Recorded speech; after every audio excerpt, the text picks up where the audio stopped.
Hello and welcome to this episode of I Don't Know Jack About Parenting, where I'm going to be talking about to litter or not to litter.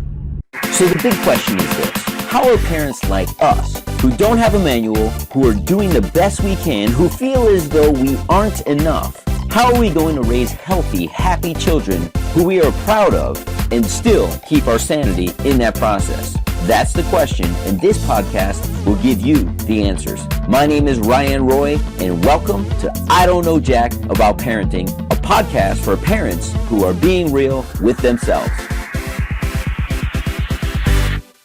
Hello and welcome back to this episode of I Don't Know Jack About Parenting, where today I'm going to be talking about littering. Do we teach our kids to litter or not to litter? And for those of you who have listened to a number of my episodes, you would know that I believe that it isn't what we tell our kids to do. It is more about them mimicking our behavior. When I say that, what are you doing? Are you teaching your kids to litter? Do you literally throw things out your window while driving down the street? Or not to litter by telling them, one, to respect the area in which we live in, our planet.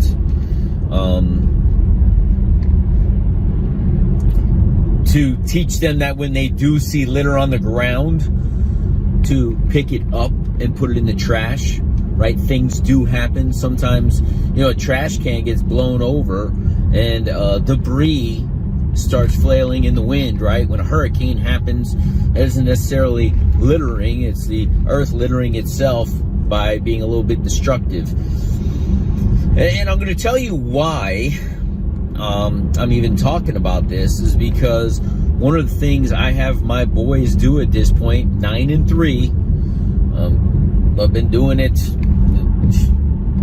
the older one's been doing it as long as I can remember. We would go to the park early and nobody would be around. He wouldn't have friends to play with. And I'd see garbage and I'd say, why don't we pick up and clean up the park? This is where we come to enjoy our time. This is what we do. Don't we want it to look nice? And he always asked, and he still continues to ask, why do people throw things on the ground, Dad? I don't understand it. And what I tell him and what I believe, I don't know jack about parenting, so I don't know if this resonates with everybody, but it makes a lot of sense to me is they lack respect. Right? And respect is taught and it's earned. So in order for our kids to respect us, we must be in integrity with our own words to whatever it is we say to them. So if we tell our kids that they should pick up litter, guess what we should be doing? Picking up litter. If we tell our kids that there's a consequence for an action, we must follow through with that consequence. Or when we send mixed signals to children, they lose respect. They're not sure when you're going to follow through and when they're not. They don't understand that when you say to do something and you don't do it yourself, why there's a disconnect there. And saying, well, I'm just a parent. You do as I say, not as I do, doesn't float very well with kids because they're extremely intuitive. So one of the things that we do as a family is we have maybe an eighth of a mile stretch, maybe it's a quarter of a mile stretch near our home that goes over some train tracks. And on either side of this, I don't know what it is about train tracks, people feel the need to throw their debris out of the windows. Now, I talk about respect. The things that are most often picked up are beer bottles, booze bottles, soda bottles, cans.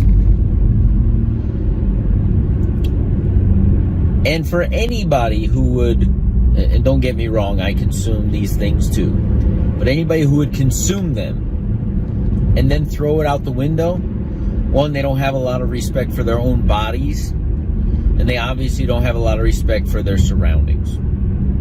So for me, it boils down to respect. They don't have respect for the other people who are on the road, right? Because they're consuming these bottles and emptying them in their car. Otherwise, it wouldn't be on the side of these roads. So I talk about respect with my children. Respect the surroundings we have. And I almost wanted to name this like to litter or not to litter, or those who litter and have lack of respect for multiple things probably tend to get themselves in trouble. Because as we're picking these things up the other day, and we picked up in the last week about 10 bags of trash in this small area, and there's more to go, by the way. I'm sitting here thinking of the life lessons that I'm teaching my children. One of the lessons I was thinking about telling my kids was, you know, if you're the person who throws the litter and has a lack of respect for people and things, there's consequences for that. And the same people who throw these things out and have no respect, a lot of times, I imagine, are those who fall short of following rules in other areas and may become incarcerated. And do you know what, like, a treat is for a person who's incarcerated is? They get to come out on the streets and they get to pick up trash, because otherwise they are confined behind walls. But they must be trusted enough. Think about this. They must be trusted enough and on good behavior enough to show up and not be a runner, and they get to pick up trash. See, part of the reason I want my children to pick up trash is because they don't necessarily like it. And because they don't like it, they don't want to do it to somebody else.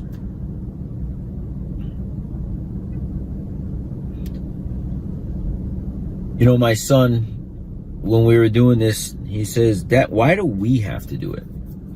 I said, "Have you ever noticed it on the side of the road?" He says, "Yes." And I said, well, here's the deal. If there are things that we see are wrong in the world and we do nothing about it, we are part of the problem. But if we see something wrong, it's something as simple as coming out and spending an hour, hour and a half picking up trash to make a small difference in our world, because this is a road that we go up and down often, then it's worth it. And we're doing it because it's the right thing to do. I don't know jack about parenting, but I know that I must train my kids to do the right thing.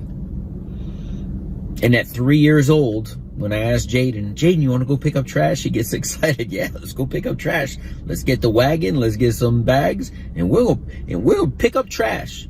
And he gets excited. He's excited about doing the right thing, and he doesn't even know it's the right thing because it's a game right now. But he's going to look back and be like, man, we picked up trash when I was a kid, and Dad just said it was the right thing to do. So I'll leave you to look in the mirror and say, am I teaching my kids to do the right thing and clean up when there's a problem? Or am I teaching them through my actions maybe some of the wrong things? And I just use trash as an example here, but where else in life do we fall short? And we all fall short. I am no different. My wife and I will she'll have a glass of wine and I'll have a cocktail in the evenings. And I sit there and say, what's the impact of this long term with my kids when I'll sit there and make myself a drink and she has a glass of wine? Now, we don't do it all the time. We don't do it every night. It's not a necessity. But what is the long-term impact when they start doing things like that when they get older? I think these thoughts. What is it for you that you're doing that maybe you could curb and make a little bit better? What is it that you're teaching your kids through your actions that you could do a little bit better? Litter or not to litter. So see you in the next episode. Do you want to be the dad you wish you had? If so, go get my free book, Be the Dad You Wish You Had, at BeTheDadYouWishYouHad.com. Inside, you'll find my most effective 40 tips to quickly and easily transform yourself into the ideal dad. Go to BeTheDadYouWishYouHad.com now and get it while it's free.